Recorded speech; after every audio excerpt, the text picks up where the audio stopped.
Boa noite, meu nome é Evaldo Alves Silva Júnior. Vou passar uma síntese do notebook que foi criado para o TCC da PUC Minas Virtual de pós-graduação em Ciência de Dados e Big Data. A primeira parte do notebook, então, é um importe de bibliotecas de funções, né? A gente pode as bibliotecas necessárias para o notebook. Defino uma função de correlação que elimina a parte triangular superior do heatmap, uma função para gerar histogramas, e aqui a gente entra com a parte do primeiro dataset de origem do PINS. Para esse dataset de PINS, a gente utiliza a função do pandas read_csv, bem usual. Indexa o dataframe que foi carregado pela coluna de tempo, que possibilita, isso fica mais fácil depois para a gente poder filtrar e fazer algumas operações indexadas no tempo. Eu gosto sempre de conferir o head e o tail para saber, ter uma noção do tempo do meu data frame, onde ele começa e onde ele termina.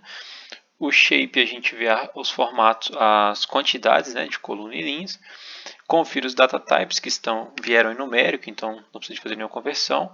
E confiro se não tem nenhum item faltante aqui, não tem nenhum item que não é número, na verdade, né, que não seja um NaN. Na análise descritiva, eu rodo o describe aqui para poder ter uma ideia dos quartis, dos máximos e mínimos, das médias, das colunas.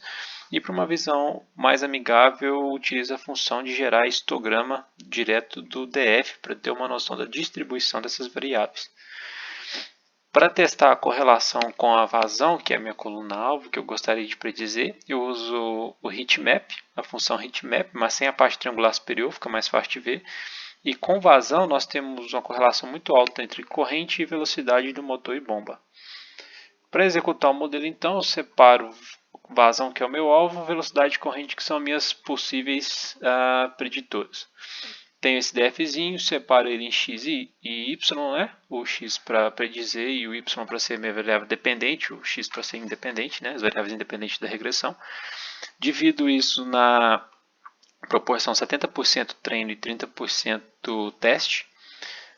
Adiciono uma coluna de constante para poder fazer essa regressão do termo independente, do termo constante da regressão múltipla.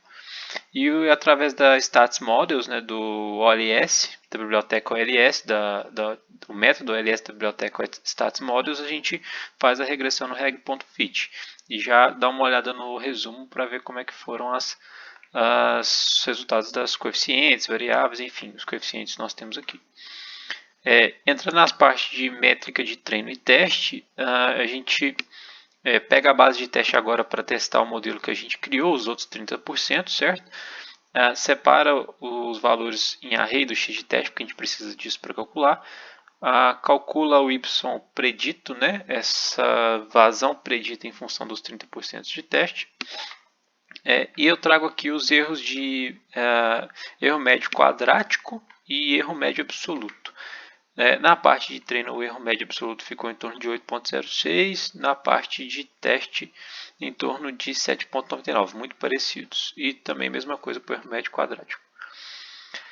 Para validar o modelo e dar um check maior, eu trago uma base de dados nova, de origem de outro sistema, dados que foram tratados de outra maneira. Importo esses dados pelo mesmo método, pandas read_csv, indexo pelo tempo também. Dou uma checada no head e no tail dele.